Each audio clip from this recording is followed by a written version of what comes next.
अध्याय 4 सौभाग्य की देवी से मिलें। hindiaudiobook.com।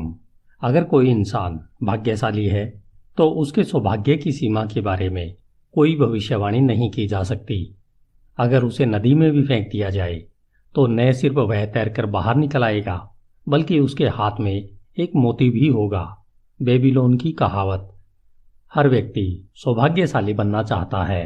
आज से 4000 साल पहले प्राचीन बेबीलोन में भी मनुष्यों के मन में सौभाग्यशाली बनने की इच्छा इतनी प्रबल थी जितनी आज के इंसान के मन में है।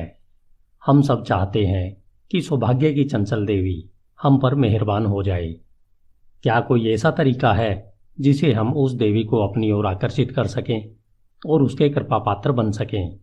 क्या कोई ऐसा तरीका है जिससे न सिर्फ हम उस देवी का ध्यान खींच सकें बल्कि उसके उदार वरदान भी पा सकें? क्या सौभाग्यशाली बनने का कोई तरीका है? प्राचीन बेबीलोन के व्यक्तियों के मन में भी यही सवाल उठा। उन्होंने यह पता लगाने का फैसला किया। वे चतुर और विचारवान थे। इसी वजह से उनका शहर अपने समय का सबसे समृद्ध और शक्तिशाली शहर बना। उस पुराने समय में स्कूल या कॉलेज नहीं थे। बहरहाल बेबीलोन में ज्ञान का एक केंद्र था और वह सैद्धांतिक नहीं बल्कि बहुत व्यवहारिक था। बेबीलोन की ऊंची इमारतों में एक इमारत सम्राट के महल, हैंगिंग गार्डन और देवी देवताओं के मंदिरों जितनी महत्वपूर्ण थी। आपको इतिहास की पुस्तकों में इसका बहुत कम जिक्र मिलेगा। इस बात की बहुत संभावना है कि आपको इसका जिक्र मिलेगा ही नहीं। बहरहाल इस इमारत का उस युग के चिंतन पर बहुत प्रबल असर हुआ। यह इमारत ज्ञान का मंदिर थी जहां स्वयंसेवी शिक्षक ज्ञान प्रदान करते थे। यहाँ सार्वजनिक रुचि के विषयों पर खुले मंच पर विचार विमर्श होता था। इसकी दीवारों के भीतर सभी व्यक्ति बराबर होते थे। सबसे गरीब सेवक भी अपने तर्कों से शाही घराने के राजकुमार के विचारों को गलत साबित कर सकता था। ज्ञान के मंदिर में कई लोग नियमित रूप से जाते थे। इनमें से एक अर्काद नामक बुद्धिमान आदमी था जिसे बेबीलोन का सबसे अमीर आदमी कहा जाता था। उसका अपना विशेष हाल था जहां लगभग हर शाम को बहुत से लोग रोचक विषयों पर चर्चा और बहस करने के लिए इकट्ठे होते थे। इन लोगों में कुछ वृद्ध और कुछ युवा भी थे, परंतु अधिकांश अधेड़ थे। बेहतर होगा कि हम उनकी बातें सुनें ताकि हम यह जान सकें कि क्या वे सौभाग्य या खुशकिस्मती को आकर्षित करने का तरीका जानते थे। जब अर्काद अपने मंच पर आया तो सूरज रेगिस्तानी धूल की धुंध के बीच आग की बड़ी लाल गेंद की तरह चमकते हुए अभी अभी डूबा था। 80 लोग उसके आने का इंतजार कर रहे थे और फर्श पर बिछे कालीनों पर बैठे हुए थे। बाकी लोग आते जा रहे थे। अर्काद ने पूछा, आज शाम को हम किस विषय पर चर्चा करेंगे? थोड़े संकोच के बाद कपड़े बुनने वाले एक लंबे व्यक्ति ने खड़े होकर कहा, मैं चाहता हूं कि एक खास विषय पर चर्चा हो, परंतु मैं इसे बताने से डरता हूं। अर्काद कि कहीं यह आपको और आपके मित्रों को मूर्खतापूर्ण न लगे। जब अर्काद और बाकी लोगों ने उससे वह विषय बताने का आग्रह किया तो उसने कहा, आज के दिन मैं खुशकिस्मत था क्योंकि मुझे स्वर्ण मुद्राओं से भरा एक पर्स मिल गया। मेरी प्रबल इच्छा है कि मैं हमेशा खुशकिस्मत रहूं। मुझे लगता है कि हर व्यक्ति की यही इच्छा होगी। इसलिए मैं सुझाव देता हूं कि हम इस विषय पर बहस करें कि सौभाग्य या खुशकिस्मती को कैसे आकर्षित किया जाता है ताकि हम खुशकिस्मत बनने के तरीके खोज सकें। अर्काद ने कहा, यह बहुत ही रोचक विषय है। इस पर हमें चर्चा करनी चाहिए। कुछ लोगों के लिए अच्छी किस्मत का मतलब संयोग या अकस्मात घटना है जो बिना किसी उद्देश्य या कारण के हो सकती है।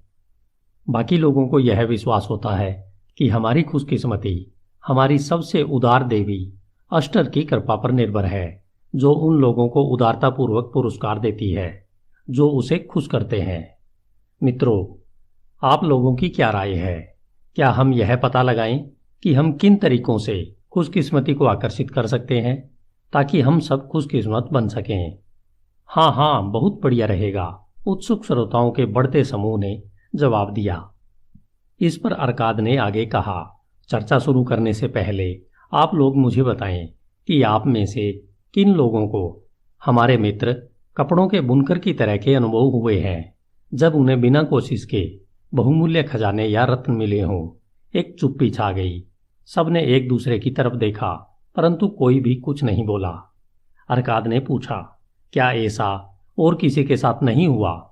फिर तो इस तरह की खुशकिस्मती बहुत ही दुर्लभ होगी। अगर आप में से कोई यह सुझाव दे कि हम अपनी खोज कहाँ से शुरू करें। अच्छे कपड़े पहने हुए एक युवक ने कहा, मैं बताता हूँ। जब कोई व्यक्ति खुशकिस्मती के बारे में बातें करता है तो क्या यह स्वाभाविक नहीं है कि उसके विचार जुए की टेबल की ओर मुड़ें? क्या वहां हमें ऐसे लोग नहीं मिलते हैं जो जीतने के लिए देवी की कृपा चाहते हैं? उसके बैठने के बाद एक आवाज सुनाई दी, रुको मत, अपनी बात पूरी करो। हमें बताओ, क्या जुए की टेबल पर देवी ने तुम पर कृपा की? क्या क्यूब में लाल हिस्सा ऊपर आया था और तुमने जुए घर के मालिक से ढेर सारा धन जीता था? या फिर क्यूब का नीला हिस्सा ऊपर आया था जिससे जुए घर का मालिक तुम्हारा मेहनत से कमाया गया धन बटोर कर ले गया था?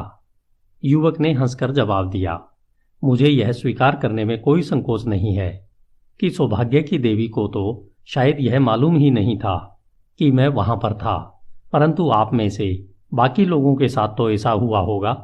क्या आपने पाया है कि देवी ऐसी जगहों पर आपका इंतजार कर रही थी और क्यूब को फायदे के लिए पलट रही थी?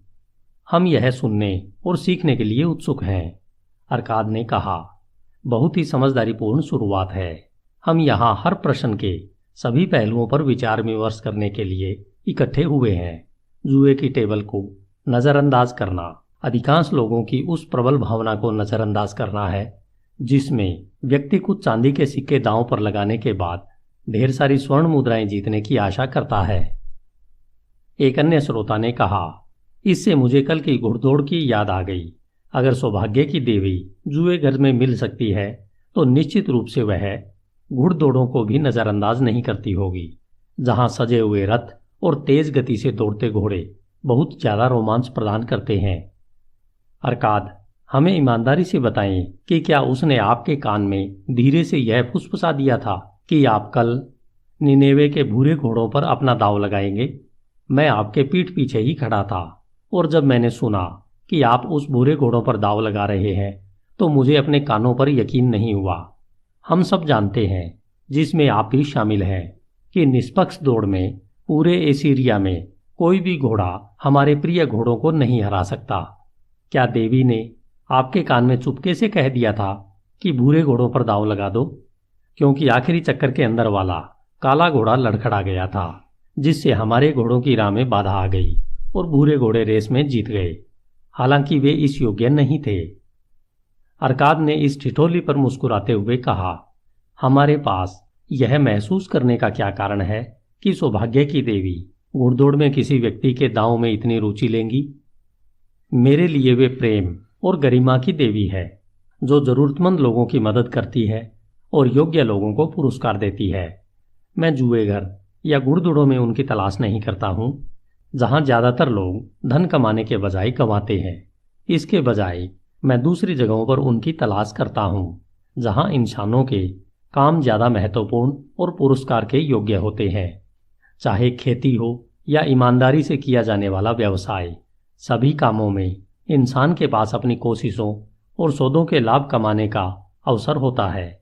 शायद हमेशा उसे पुरस्कार नहीं मिलेगा, क्योंकि कई बार उसका निर्णय गलत हो सकता है और कई बार हवाएं और मौसम उसकी कोशिशों पर पानी फेर सकते हैं। बहरहाल, अगर उसमें लगन होगी तो आमतौर पर उसे हमेशा लाभ होगा, क्योंकि लाभ का अवसर हमेशा उसके पक्ष में होता है। परंतु जब कोई व्यक्ति जुए की टेबल पर जुआ खेलता है तो स्थिति उल्टी होती है। यहाँ पर लाभ का अवसर हमेशा जुए घर के मालिक के पक्ष में होता है। जुआ इस तरह से खिलाया जाता है ताकि वह हमेशा मालिक के पक्ष में रहे। यह उसका व्यवसाय है, जिसमें वह खिलाड़ियों के दांव से लाभ कमाने की योजना बनाता है। जुआ खेलने वाले बहुत कम लोग यह बात जानते हैं कि जुए घर के मालिक का लाभ कितना सुनिश्चित होता है और उसके जीतने की संभावना कितनी निश्चित होती है। उदाहरण के लिए, हम क्यूब पर लगाए गए दांव के बारे में विचार करें। जब भी इसे फेंका जाता है तो हम इस बात पर दांव लगाते हैं कि कौन सा हिस्सा सबसे ऊपर आएगा। लाल हिस्सा आने पर जुए घर का मालिक हमें दांव पर लगे धन का 4 गुना देगा, परंतु अगर बाकी 5 हिस्सों में से कोई भी हिस्सा ऊपर आता है तो हमने दांव पर जो पैसा लगाया था वह डूब जाएगा। इस तरह हर दांव में हमारे हारने की संभावना 5 गुनी है, परंतु मालिक जीतने पर सिर्फ 4 गुना पैसा देता है, इसलिए हमारे जीतने की संभावना 4 गुनी है। एक रात के खेल में जुए घर का मालिक दांव पर लगाए गए पूरे धन का 5वां हिस्सा या 20% लाभ में कमाने की उम्मीद कर सकता है। जब स्थिति इस प्रकार की हो जिसमें व्यक्ति अपने लगाए गए सभी दावों पर 20% धन गंवा दे, तो वह सिर्फ कभी कभार ही जीतने की उम्मीद कर सकता है। एक श्रोता ने कहा, बहरहाल कई बार कुछ लोग बहुत बड़ी रकम जीत लेते हैं। अरकाद ने कहा, हाँ, ऐसा भी होता है।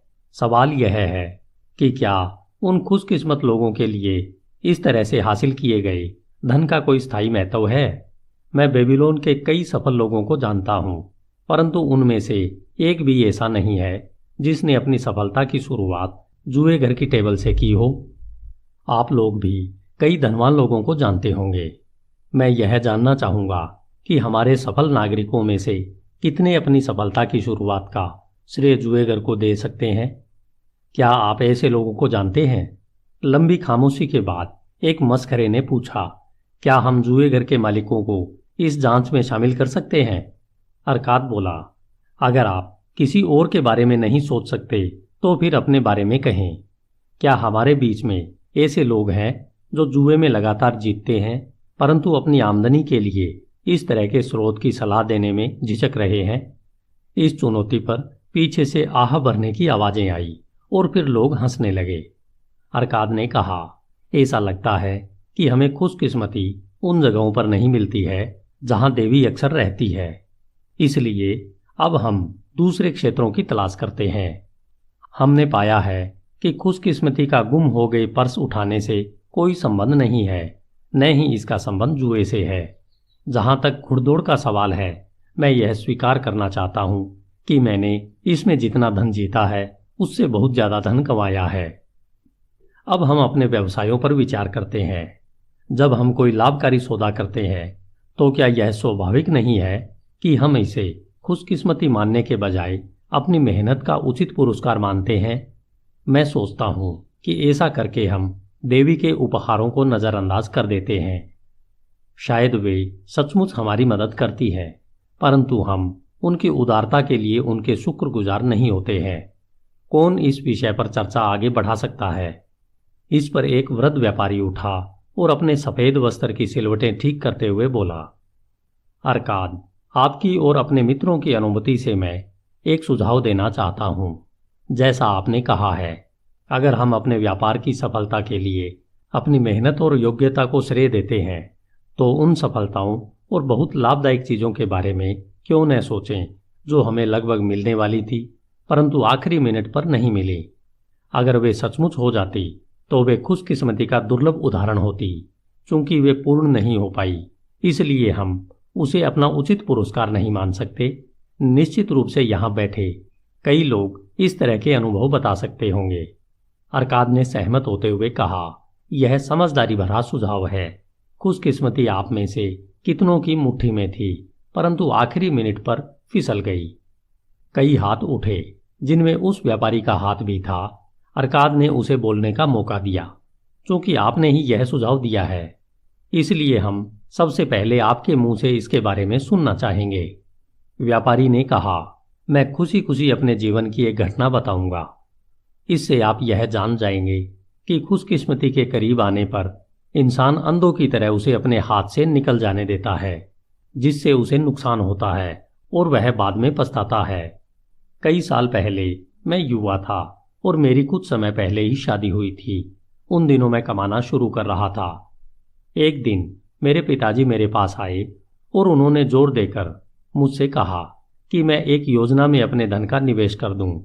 उनके एक अच्छे मित्र के पुत्र ने भूमि का एक खाली टुकड़ा देखा था जो हमारे शहर की बाहरी दीवारों से ज्यादा दूर नहीं था। वह टुकड़ा नहर के काफी ऊपर था और वहां पानी नहीं पहुंच सकता था। मेरे पिता के मित्र के पुत्र ने एक योजना बनाई। कि वह इस जमीन को खरीद लेगा, बैलों द्वारा चलने वाले 3 बड़े रहट बनाएगा और इस तरह से जीवनदायी पानी को उपजाऊ भूमि तक पहुंचाएगा। उसकी योजना यह थी कि ऐसा करने के बाद वह इस जमीन के प्लाट काट देगा और शहर के नागरिकों को सब्जी उगाने के लिए बेच देगा। मेरे पिता के मित्र के पुत्र के पास इस काम के लिए पर्याप्त धन नहीं था। मेरी ही तरह उसकी आमदनी भी सामान्य थी। उसके पिता भी मेरे पिता की तरह ही बड़े परिवार और कम संसाधनों वाले थे, इसलिए उसने कुछ लोगों को अपना पार्टनर बनाने का फैसला किया। उसे 12 लोगों की जरूरत थी, जिनमें से हर एक कमाता हो और वह अपनी कमाई का 10वां हिस्सा उस अभियान में तब तक देने के लिए सहमत हो जब तक कि जमीन बिकने के लिए तैयार न हो। योजना यही थी कि जमीन बिकने के बाद सब लोग अपने निवेश के अनुपात में लाभ को आपस में बांट लेंगे।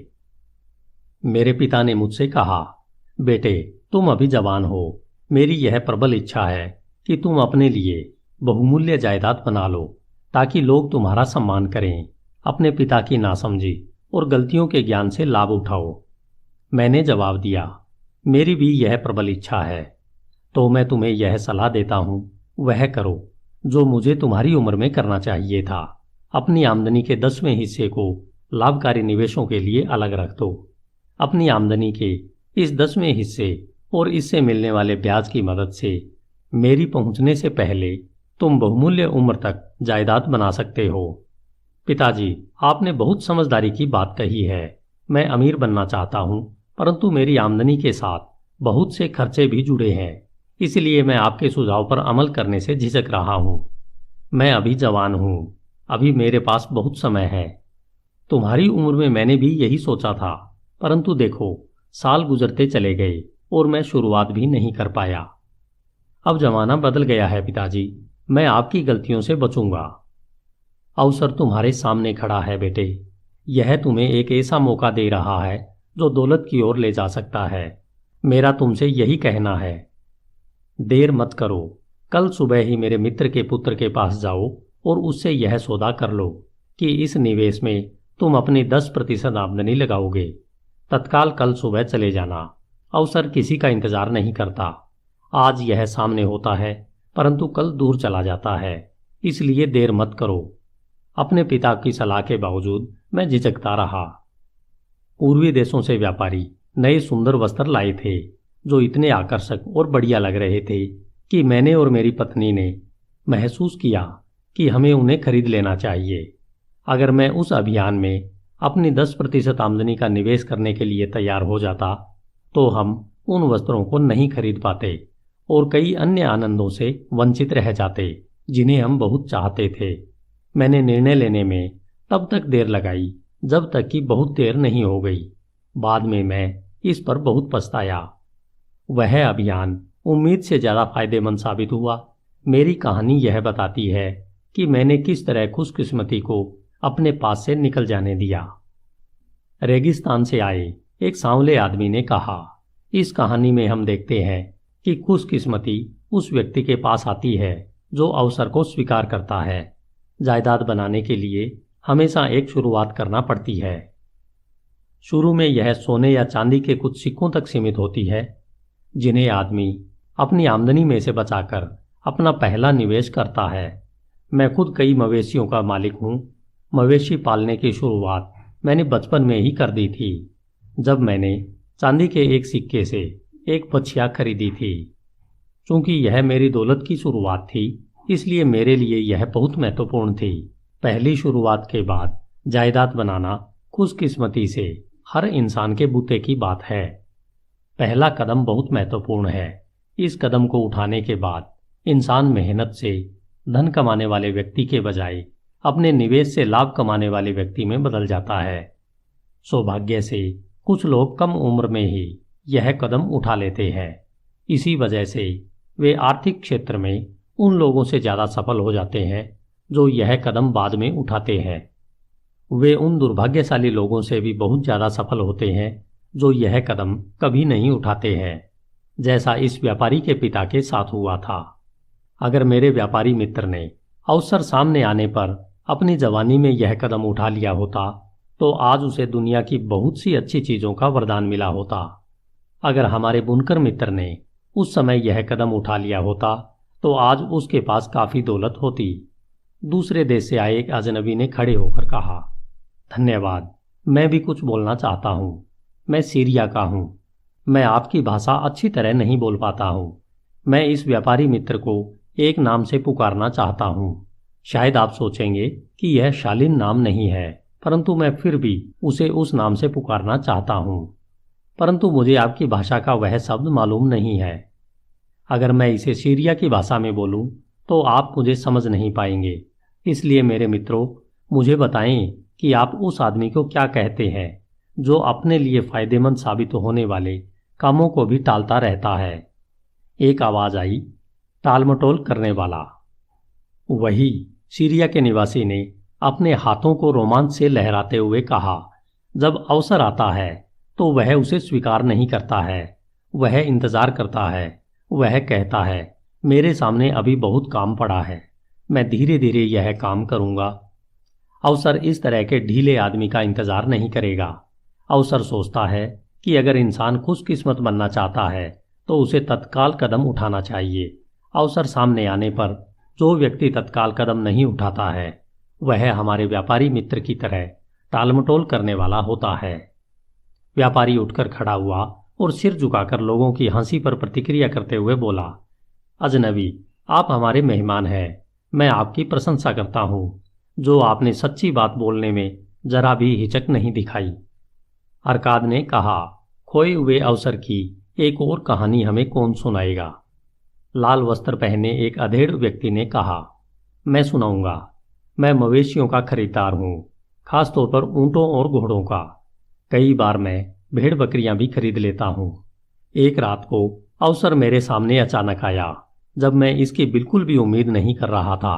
शायद इसी वजह से मैंने इसे अपने हाथ से फिसल जाने दिया। बेहतर होगा कि फैसला आप ही करें। मैं ऊंट खरीदने के लिए शहर से बाहर गया था। 10 दिनों की निराशाजनक यात्रा के बाद जब मैं लौटा तो मुझे यह देखकर गुस्सा आया कि रात होने की वजह से शहर का द्वार बंद हो चुका था और उस पर ताले भी लग चुके थे। मेरे नौकरों ने रात काटने के लिए तंबू लगाए।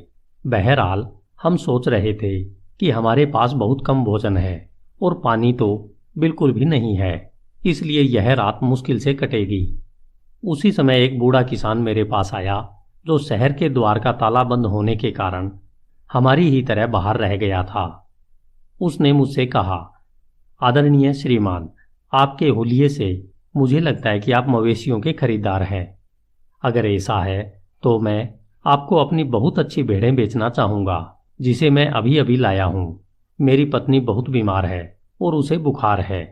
मुझे तत्काल लौटना होगा। आप मेरी भेड़ें खरीद लें ताकि मैं और मेरे नौकर ऊँटों पर सवार होकर बिना देर किए तत्काल घर लौट जाएं। इतना अंधेरा था कि मैं उनकी भेड़ों को देख भी नहीं सकता था। हालांकि उनकी आवाज़ों से मैं समझ गया कि रेवड़ बहुत बड़ा होगा। मैंने ऊँटों की तलाश में अपने 10 दिन बर्बाद कर दिए थे, परंतु मुझे अच्छे ऊँट नहीं मिल पाए थे। इसलिए मैं उसके साथ खुशी खुशी सौदेबाजी करने के लिए तैयार हो गया। वह मुश्किल में था, इसलिए उसने बहुत ही वाजिब दाम मांगा। मैंने वह सौदा मंजूर कर लिया क्योंकि मैं अच्छी तरह जानता था कि मेरे नौकर सुबह भेड़ों को हाँककर शहर में ले जाएंगे और उन्हें बेचने से हमें काफी लाभ होगा। सौदा होने के बाद मैंने अपने नौकरों से मशालें लेकर आने को कहा ताकि हम किसान की 900 भेड़ों को गिन सकें। मित्रों, मैं आपको यह वर्णन सुनाकर बोर नहीं करूंगा कि इतनी सारी प्यासी, भूखी और बेचैन भेड़ों को गिनने में हमें कितनी मुश्किलें आई। यह एक असंभव काम साबित हो रहा था। इसलिए मैंने उस किसान से साफ साफ कह दिया कि सुबह होने के बाद मैं भेड़ें गिनूंगा, तभी उसे पैसे दूंगा। उसने आग्रह किया, मेहरबानी करके आप आज रात को मुझे 2/3 कीमत ही दे दें ताकि मैं अपने घर लौट सकूं। मैं अपने सबसे समझदार और शिक्षित सेवक को आपके पास छोड़ जाऊंगा जो सुबह भेड़ गिनने में आपकी मदद करेगा।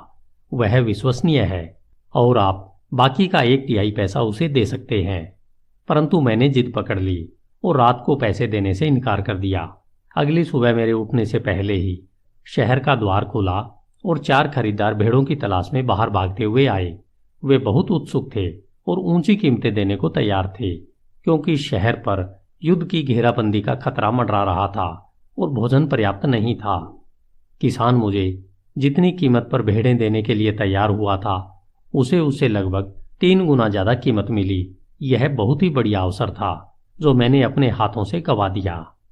अरकाद ने टिप्पणी की, यह बहुत ही असामान्य कहानी है। इससे हमें क्या शिक्षा मिलती है?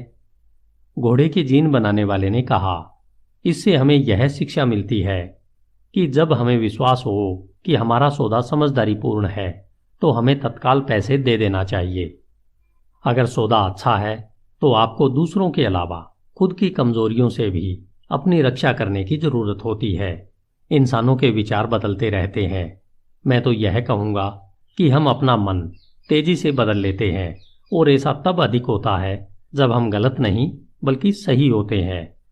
गलत निर्णयों के बारे में हम जिद्दी होते हैं, परंतु सही निर्णय लेने के बाद हम हिचकिचाते हैं और अवसर को हाथ से फिसल जाने देते हैं। मेरा पहला निर्णय मेरा सर्वश्रेष्ठ निर्णय होता है, परंतु मैंने हमेशा यह पाया है कि अच्छा सौदा करने के बाद मैं हिचकिचाता हूँ और टालमटोल करता हूँ। इसलिए अपनी कमजोरी से बचने के लिए मैं तत्काल उस सौदे का बयाना दे देता हूँ। इससे मैं खुशकिस्मती के अवसरों को गंवाने के पश्चाताप से बच जाता हूँ। सीरिया के निवासी ने एक बार फिर खड़ा होकर कहा, धन्यवाद। मैं एक बार फिर बोलना चाहता हूँ, ये कहानियाँ लगभग एक सी है। हर बार अवसर एक ही कारण से दूर भाग जाता है। हर बार वह टालमटोल करने वाले के पास आता है और एक अच्छी योजना पेश करता है। हर बार टालमटोल करने वाला हिचकता है। वह यह नहीं कहता कि अभी सबसे अच्छा समय है, मैं यह काम तत्काल कर देता हूँ। इसके बजाय वह टालमटोल करता है। आदमी इस तरह सफल कैसे हो सकता है? खरीदार ने कहा, आपके शब्दों में समझदारी है। खुशकिस्मती इन दोनों की कहानियों में टालमटोल करने के कारण दूर भाग गई थी। बहरहाल यह सामान्य नहीं है। टालमटोल करने की प्रवृत्ति सब में होती है। हम दौलत चाहते हैं, परंतु जब अवसर हमारे सामने आता है तो टालमटोल की प्रवृत्ति के कारण हम उसे तत्काल स्वीकार नहीं करते हैं, और इस तरह हम अपने सबसे बड़े दुश्मन बन जाते हैं। अपनी जवानी में मैं टालमटोल शब्द को नहीं जानता था, जो हमारे सीरिया के मित्र को इतना पसंद आया है। मैं पहले तो यह सोचता था कि मेरे गलत निर्णयों के कारण मेरे हाथ से कई लाभदायक सौदे निकल गए। बाद में मैंने अपने जिद्दी स्वभाव को इसके लिए दोष दिया। बहरहाल अंत में मुझे सच्चाई का पता चल गया। मैंने जान लिया कि जब मुझे काम करना चाहिए था तब मुझे तत्काल और निर्णायक काम करना चाहिए था। तब मैं अनावश्यक रूप से देर कर रहा था। जब मुझे सच्चाई पता चली तो मुझे बहुत चिढ़ हुई। जंगली खच्चर को किसी रथ में जोतने पर वह बहुत कटु हो जाता है। उतनी ही कटुता से मैंने अपनी सफलता के इस दुश्मन से अपना पीछा छुड़ाया। धन्यवाद। मैं अब अपने व्यापारी मित्र से एक सवाल पूछना चाहता हूँ। आप अच्छे कपड़े पहनते हैं। आपके कपड़े गरीबों जैसे नहीं हैं।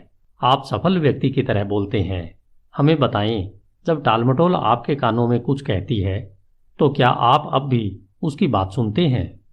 व्यापारी ने जवाब दिया, खरीदार मित्र की तरह मुझे भी टालमटोल को पहचानना और जीतना पड़ता है। यह मेरी दुश्मन थी जो हमेशा मेरी सफलता में बाधा डालने की ताक में रहती थी। मैंने जो कहानी सुनाई है उस तरह के बहुत से उदाहरण हैं जिनके द्वारा मैं बता सकता हूँ कि टालमटोल की वजह से मेरे अवसर किस तरह दूर चले गए। एक बार समझ लेने के बाद टालमटोल को जीतना मुश्किल नहीं होता। कोई भी व्यक्ति स्वेच्छा से चोर को अपना अनाज चुराने नहीं देता है।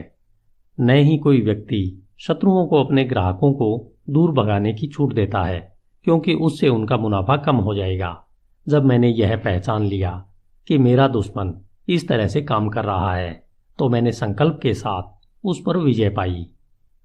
अगर कोई व्यक्ति बेबीलोन की प्रचुर दौलत में हिस्सेदार बनना चाहता है तो सबसे पहले उसे अपने टालमटोल की भावना पर विजय पाना चाहिए। अरकाद, आप क्या कहते हैं? चूंकि आप बेबीलोन के सबसे अमीर व्यक्ति हैं, इसलिए कई लोग कहते हैं कि आप सबसे ज्यादा खुशकिस्मत व्यक्ति भी हैं। क्या आप मेरी इस बात से सहमत हैं कि कोई भी आदमी जब तक टालमटोल की भावना को पूरी तरह नष्ट नहीं कर देता, तब तक वह बड़ी सफलता नहीं पा सकता? अरकाद ने स्वीकार किया। जैसा आप कहते हैं बिल्कुल वैसा ही है। मेरे लंबे जीवन में मैंने कई पीढ़ियों को व्यवसाय, विज्ञान और ज्ञान के उन क्षेत्रों में आगे बढ़ते देखा है जो जिंदगी की सफलता की राह पर ले जाते हैं। अवसर उन सब लोगों के पास आए थे। बहरहाल कुछ ने अपने सामने आए अवसरों का लाभ उठाया और अपनी गहनतम इच्छाओं की संतुष्टि की ओर आगे बढ़ते रहे, परंतु अधिकांश लोग झिझके, लड़खड़ाए और पीछे रह गए। अरकाद कपड़े के बुनकर की ओर मुड़ा। आप ही ने यह सुझाव दिया था कि हम खुशकिस्मती पर बहस करें। अब आप इस बारे में क्या सोचते हैं? अब मैं खुशकिस्मती को एक अलग रोशनी में देख रहा हूं। मैंने सोचा था कि खुशकिस्मत होने के लिए इंसान को कोई कोशिश नहीं करना पड़ती। अब मुझे यह एहसास हो गया है कि इंसान बिना कुछ किए खुशकिस्मती को अपनी ओर आकर्षित नहीं कर सकता। इस चर्चा से मैंने यह सीखा है कि खुशकिस्मती को आकर्षित करने के लिए अवसरों का लाभ उठाना जरूरी है। मैं अपने सामने आने वाले अवसरों का अधिकतम लाभ उठाने की कोशिश करूंगा, अरकाद ने जवाब दिया। आपने हमारी चर्चा के सत्य को बहुत अच्छी तरह से पकड़ लिया है। हमने यह पाया है कि अक्सर खुशकिस्मती अवसर के पीछे आती है। यह शायद ही कभी किसी दूसरे रूप में आती हो। हमारा व्यापारी मित्र बहुत खुशकिस्मत होता अगर उसने सौभाग्य की देवी द्वारा दिए गए अवसर को स्वीकार कर लिया होता।